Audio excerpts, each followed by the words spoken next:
didn't realize is if you look at it, you can see it say Thor.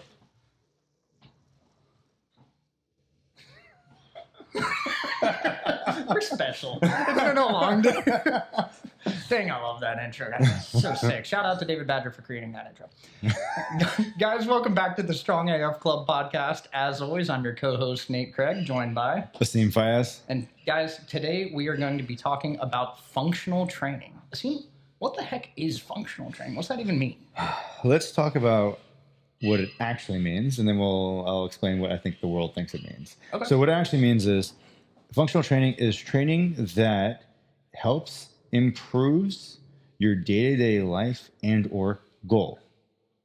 So any training that caters towards improving your day-to-day life and or goal is functional training. Anything outside of that is not functional training. But keep in mind, if it's not functional, that doesn't mean it's wrong. It's okay to have side quests. Okay, so yeah, when it comes to functional training, immediately for me, maybe being undereducated on the topic a bit, I'm thinking, farmer strength, flipping tires, carrying hay bales, like kettlebells. Yeah. As people, I think the further away you get from a barbell in a commercialized gym, the more functional it gets. The more gritty it is, the more unique and animalistic it feels. Out in nature, lifting rocks in the stream. Barefoot in the grass, absorbing the sunlight like photosynthesis. It's functional training. But that is not the case. It sounds like really functional training is completely dependent on each individual's goals. Like your functional training would be completely different than mine, maybe. Absolutely. I think where people will get into deep water there is they fixate on the item that they're using and the dogma rather than trying to actually solve the problem of what is it that my day looks like and what do I need to enhance to make this better. That's literally what functional training should be doing. If you're going to label it something. I personally, it's the second most annoying term I hear in the fitness world outside of the word toned, because everyone means a different thing when they say toned. But I think the issue with the functional training is it automatically demonizes a item rather than a style of training or a modality. So for like a wide receiver or running back, bicep curls might be useful. A Greco freestyle wrestler or a Greco wrestler, bicep curls are probably useful. A bodybuilder, bicep curls are most definitely useful. A guy who works an IT job, it's not that useful. However, it's pretty cool. So I am an IT guy. It's one of my jobs. So like, what is some, finger strength? Like, what's some functional training that like someone like I could do? Functional training for someone who sits at a desk all day, because if you sit at a desk all day, you're going to look like you sit at a desk all day. So your training should be working exactly. Your goal should be to try to combat that posture. So I would say postural exercises to help improve your posture and also open up those hips from sitting down all day. So anyone who's sitting down all day, whether it's a desk job or you're a driver, it doesn't matter. It's the same damage and wear and tear on the body. It's just different. It's a different scenery, but it's the same positions. It's going to be the same answer. Postural improvement and hip and spine health. Period. Gotcha. Okay. Good to know. I need to work on my posture a little bit. All right. Next question from one of our viewers. Are machines functional? Yes, they can be. I wouldn't say blanket statement they're functional or they're dysfunctional. It's more of how you use it. A machine like a chest fly or a leg curl is highly, highly functional for a bodybuilder who wants to improve their hamstrings or their biceps, etc., or their chest. Is it useful for a grappler? Maybe not. It depends. Depends on the tool, right?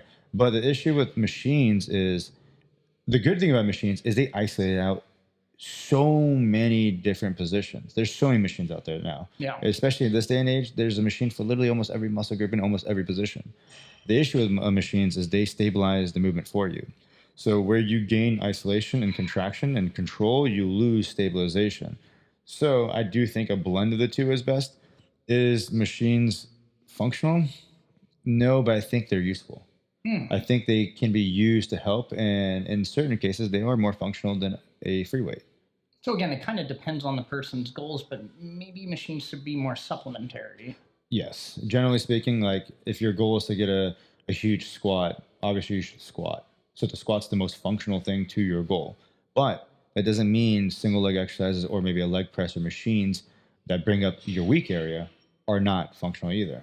But your Mm. primary, the entree of your meal should be things that help enhance the thing you're directly trying to influence. Okay, that makes sense. And that kind of goes into the next question, which was, do I need equipment or machines or something like that in order to do functional training? No, because let's simplify the human body a little bit. The human body does 6 basic functions. It pushes and pulls horizontally, pushes and pulls vertically. It knee bends, hip hinges. And then from the core, it rotates, it resists rotation, and then it also maintains stabilization. So it maintains a midway, like a plank. Mm-hmm. Every lift is a version of those movements or a combination of those movements. So a push-up is a ball chest pass, is a bench press. An air squat or a lunge is eventually a leg press or a squat or a box jump. A hip hinge is a glute bridge, which is a deadlift, right? They all stem from the same family tree. It just depends on which turns you decide to take on that tree, but all is from the same trunk. Okay, that makes sense. Good way to put it. So everything is scalable. I guess the root answer of that is everything's scalable. The benefit of having weights is loadability. You can load more and have more variety. And I think the issue with most is not having a lot of variety tends to bore people in the gym, but also limits your options. But there's always a thing you can manipulate to see results. So yes, you can most definitely get a sick workout. I mean, how many people have seen like bar stars or anything like that online where people are just doing nothing but calisthenics but have insane physiques? Yeah. You can build a good physique or a strong body or a very mobile body, depending on what your goal is, just with body weight. You just got to be creative and spend some time. Right. It really sounds like you need to figure out what your goals are first in order to find the correct functional training first. Exactly. Otherwise, you might be doing somebody else's functional training that you saw on a YouTube video, but it has nothing to do with the goals that you're striving for. Exactly. Yeah. Gotcha. So, in this podcast, we've been on this big jiu-jitsu kick. We were just at NGA, kind of been all over. So if somebody is not an athlete or a competitor or something like that, is there a benefit to that functional training in general? Kind of sounds like, yeah. Yes, because what a grappler is going to do is probably not necessarily what the next person is going to do. Mm-hmm. And maybe it is, depends on what it is. If the grappler has terrible posture because they're a guard player and they've been a guard player for the last 10 years, their posture is going to probably be forward rounded, just like someone sitting at a desk all day. So it really just depends on the individual. But yeah, no, I wouldn't say what one person should do is what someone else should do. What you do and what your goals are completely different than mine and what I do, right? Mm-hmm. Powerlifter, grappler, I do stuff specific to the things that I want to do. I also have aesthetic goals. You, on the other hand, have aesthetic goals, powerlifter, etc., but not a grappler. So there's some overlap, but there's also some things that won't. Back in the day, I think where people get into deep water is they automatically label a movement functional or dysfunctional because it doesn't look like their sport. And I think that is the biggest issue is people do their sport in the weight room. Tell me a little bit about that. What do you mean by that? So the quote I like to use, and I think I said in the last podcast, is you should do, I'm going to use jiu-jitsu as the analogy here, but it applies to every sport, is you don't do jiu-jitsu, you don't do mat stuff in the weight room, and you don't do weight room stuff in the mats, right? You do jiu-jitsu. In jiu-jitsu, you do weightlifting and weightlifting. In the gym or facility, whatever, is where you develop the attribute. You test the attribute in your sport. You don't build the attribute in your sport. You build it outside, and then you test it in the sport. You get feedback on what attribute is working, what is not working, what you need to work on. Now you have a list of things that you need to go train. Now your training is functional because you're enhancing the things you need to work on for your sport. You know what? This is ringing a bell now. So I think you gave the example in the past, like a pitcher, for example, in baseball. They don't come in here and just pick up kettlebells or weights and just throw it as hard as they can. They might tweak something in their lower body or something, or a twisting motion in order to supplement their sport. Exactly. So let's use a pitcher, for example, or a striker. That's a lot of forward force and rotational force that these people will be applying on a regular basis. Then coming into the weight room to then throw a heavier ball or mid ball or a barbell or kettlebell, it doesn't matter what it is either going to lead to an injury or an overuse injury. And for those people, functional training is actually probably training the exact opposite movement pattern So there's balance at the joint because every joint is yin and yang. There's a pusher, there's a puller, and there's constantly this balance. If the joint on one side is pulling or acting on the joint harder than the other side, you're going to create an imbalance. So if your sport is constantly throwing punches forward, then your upper back needs a lot of work. Your shoulders need a lot of work.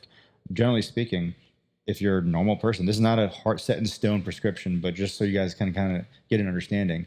If you are a normal person that is just doing normal day activity, a 2-to-1 ratio of pulling to pushing is probably a good call. It's pretty functional to maintain normal structural health.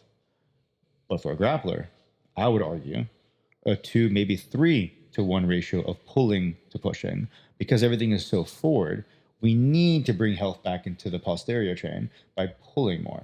So for those people, I'd probably do more pulling, especially the strikers. First, whoops, drop my fidget spinner.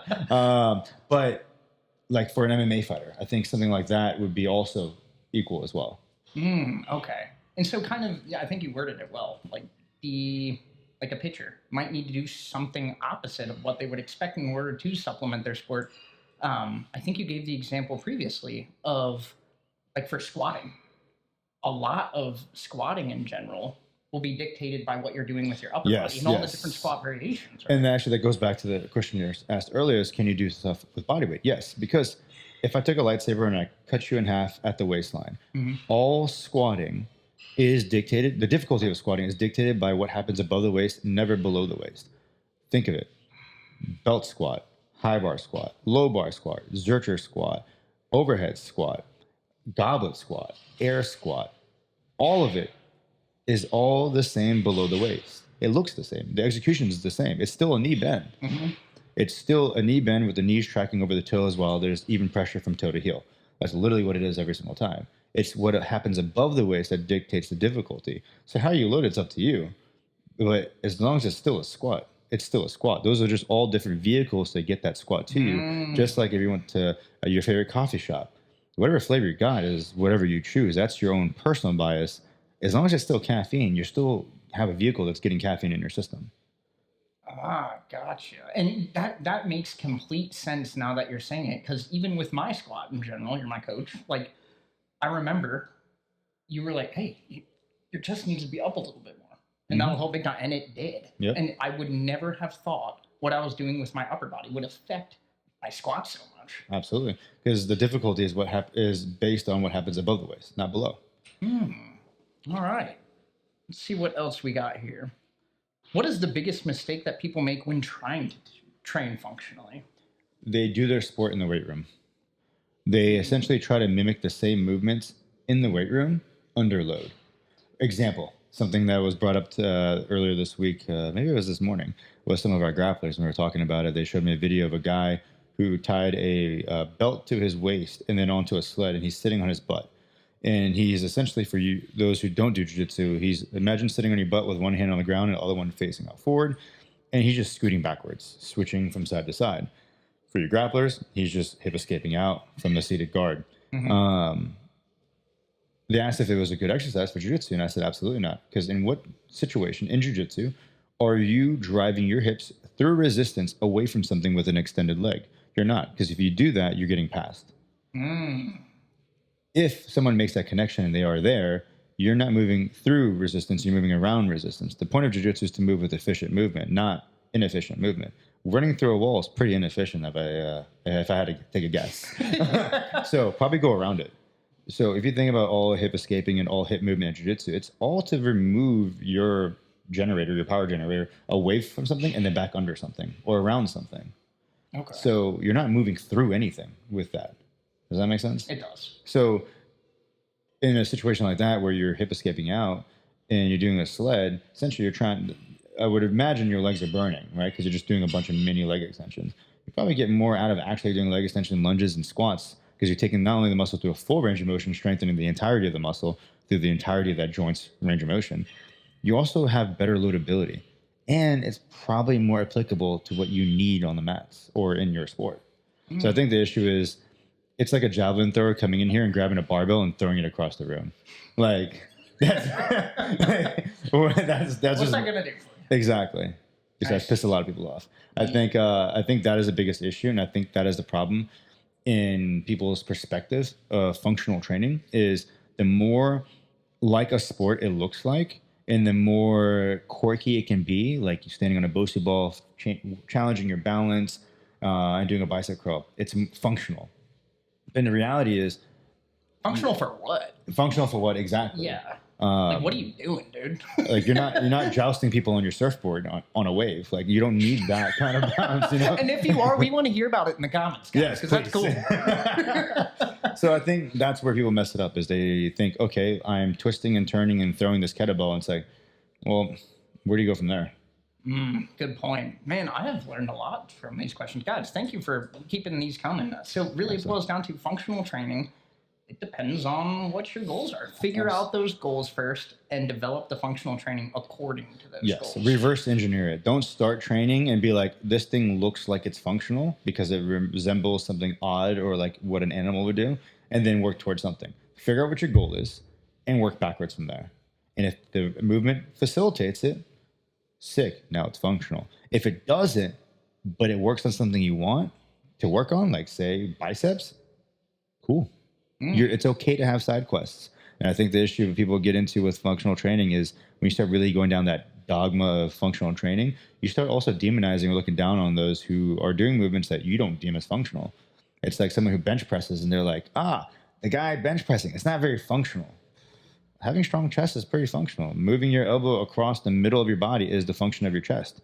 Bench press is just one way to do it, and it's one of many different ways to do it. Ooh, that was good. Yeah, and what if the bench press is the thing that gets you excited to go to the gym, and now you're more consistent, and now you can train that chest more? True, and we've talked, actually, guys, in episode 2 with Asim and his wife Layla, they actually got into that. Developing a plan that keeps you consistent and keeps you inspired and stuff. That is so important. Yes, I think identifying what movement patterns you need to do is the core of it. And then what implement you put in the person's hand, it just comes down to what flavor you want. And or what do you have exposed to you? Because just because you don't have a barbell doesn't mean you can't train. And just because you don't have a kettlebell doesn't mean it's not functional. Right. And just like you talked about, you don't even need equipment. You don't need a machine. But yeah, guys, that's all the questions we have for you today. Again, thank you so much for tuning in. Keep the questions coming. We really appreciate you guys. See you on the next one.